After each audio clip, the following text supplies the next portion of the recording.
ছেলেটির নাম চ্যাং। তার একটা আদরের ছোট্ট বোন রয়েছে, তার নাম সু। সুয়ের বয়স এখন মাত্র 6 বছর। চ্যাং তার বোনকে অনেক অনেক ভালোবাসে। তারা যখন খুবই ছোট্ট ছিল তখন তার বাবা মারা গিয়েছে। এরপর তাদের মা তাদেরকে রেখে শহরে চলে যায়, আর তাদের মা গত বছর শেষবারের মতো তাদের সাথে দেখা করতে এসেছিল। তখন সে সুয়ের জন্য সুন্দর একটা ব্যাগ নিয়ে এসেছিল। ব্যাগ পেয়ে সু অনেক বেশি খুশি হয়ে গিয়েছিল। সে সারাদিন ব্যাগটি তার সাথে সাথে করে রাখত।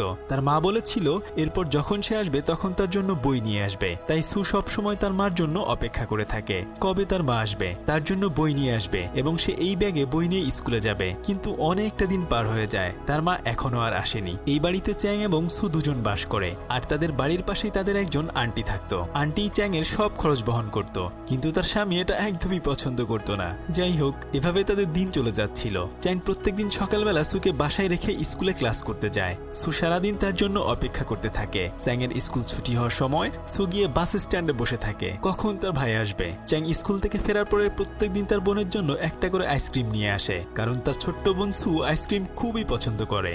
সু তার এবারের জন্মদিনে ভাইয়ের কাছে একটি কুকুরের বাচ্চা উপহার চায়, তাই চ্যাং অনেক খোঁজাখুঁজি করে তার বোনের জন্য একটা ফুটফুটে কুকুরের বাচ্চা নিয়ে আসে। সে বাড়িতে এসে দেখে যে সু তখনও ঘুমাচ্ছে, তাই সে কুকুরের বাচ্চাটিকে সুয়ের পাশে রেখে দেয়।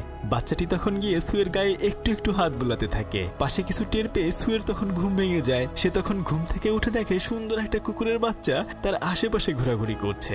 সে কুকুরের বাচ্চাটিকে দেখে অনেক অনেক খুশি হয়ে যায়। সুয়ের এমন আনন্দ দেখে চ্যাংয়ের অনেক ভালো লাগে। এরপর তারা দুজন কুকুরের বাচ্চাটির নাম রাখে হার্টি। সু সারাদিন হার্টির অনেক অনেক খেয়াল রাখতো। সে হার্টিকে কোলে নিয়ে আদর করতো, খাইয়ে দিত, গোসল করিয়ে দিত। হার্টিকে পেয়ে চ্যাং এবং সুয়ের দিন ভালোই যাচ্ছিল। তারা অবসর পেলেই হার্টিকে নিয়ে হাঁটতে বের হতো। তারা তিনজন অনেক অনেক মজা করত। চ্যাং যেদিন স্কুলে যেত সেদিন সু সারাদিন হার্টিকে নিয়ে বাসায় খেলা করত। এরপর যখনই চ্যাংয়ের স্কুল থেকে ফেরার সময় হতো তখন তারা দুজন গিয়ে বাস স্ট্যান্ডে চ্যাংয়ের জন্য অপেক্ষা করত। এভাবে কয়েকটা মাস পেরিয়ে যায়। হার্টি তখন একটু একটু করে বড় হতে থাকে। একদিন সু বিছানা হিসু করে দেয়, সেটা সে তার ভাইকে বুঝতে দিতে চায় না, তাই সে চুপি চুপি তার ভেজা প্যান্টকে বাইরে ফেলতে চাচ্ছিল। হার্টিও যাতে তার ভাইকে কিছু না বলে দেয় তাই সে হার্টিকেও ইশারা দিচ্ছিল।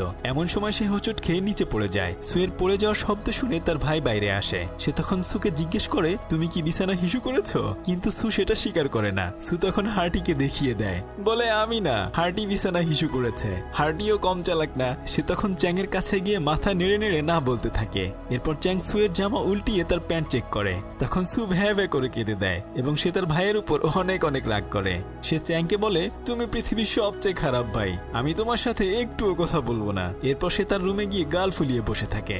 তখন চ্যাং সুয়ের রাগ ভাঙাতে যায়। সুকে সে বলে ভালোই হয়েছে, আজকে আমার কারোর জন্য আইসক্রিম আনতে হবে না, আমার টাকা বেঁচে যাবে। তখন সু বলে কেউ যদি আমাকে ভালোবাসে তাহলে সে এমনিতেই আমার জন্য আইসক্রিম নিয়ে আসবে। সুয়ের এমন কথা শুনে চ্যাং মুস্কি হেসে স্কুলে চলে যায়। চ্যাংয়ের স্কুল থেকে আসার কিছুক্ষণ আগে সু হার্টিকে নিয়ে সেই বাস স্ট্যান্ডে চলে যায়। সে অপেক্ষা করতে থাকে কখন তার ভাই তার জন্য আইসক্রিম নিয়ে আসবে। যে বাসে করে চ্যাং প্রতিদিন স্কুল থেকে ফেরে কিছুক্ষণ পরে সেই বাসটা চলে আসে। সবাই এক এক করে বাস থেকে নামে, কিন্তু তার ভাই তখনও বাস থেকে নামেনি। সুয়ের তখন অনেক মন খারাপ হয়ে যায়। সে তারপরেও সেখানে বসে থাকে। আবারও সে তার ভাইয়ের জন্য অপেক্ষা করতে থাকে। কিছু সময় পরে দূর থেকে দেখা যায় চ্যাং দৌড়ে দৌড়ে আসছে। সে তার হাতে করে তার বোনের জন্য আইসক্রিম নিয়ে এসেছে। আজকে চ্যাং স্কুল থেকে হেঁটেই বাড়ি ফিরেছে, কারণ তার কাছে টাকা ছিল না। সে যদি বাসে আসতো তাহলে সে তার বোনের জন্য আইসক্রিম কিনতে পারতো না। আইসক্রিম না হলে তার বোনের মন খারাপ হবে, তাই সে এত পথ হেঁটে হেঁটে এসেছে। চ্যাংয়ের স্কুল বাস স্ট্যান্ড থেকে প্রায় 10 কিলোমিটার দূরে ছিল। সে যেহেতু এতটা পথ আইসক্রিম নিয়ে রোদের মধ্যে হেঁটে এসেছে তাই আইসক্রিমগুলো গলে গিয়েছিল। এমন গলে যাওয়া আইসক্রিম দেখে সু কান্না করতে থাকে। সে তো ছোট্ট মানুষ, তাই সে এত কিছুই বুঝে না। সু চ্যাংকে বলে ভাইয়া তুমি আমার জন্য ভালো আইসক্রিম এনে দাও, আমি এমন গলে যাওয়া আইসক্রিম খাবো না। চ্যাং তাকে অনেক বোঝানোর চেষ্টা করে। সে বলে দেখো আমি তোমার জন্য বাসে না আসে সেই টাকা বাঁচিয়ে আইসক্রিম নিয়ে এসেছি, আজকে প্লিজ এই আইসক্রিমটা খেয়ে নাও, কালকে আমি তোমার জন্য ভালো আইসক্রিম নিয়ে আসবো। কিন্তু সু কিছুতেই চ্যাংয়ের কথা শুনে না। সে রাস্তার উপর বসে কান্না করতে থাকে এবং আইসক্রিমগুলো ছুঁড়ে ফেলে দেয়। হার্টি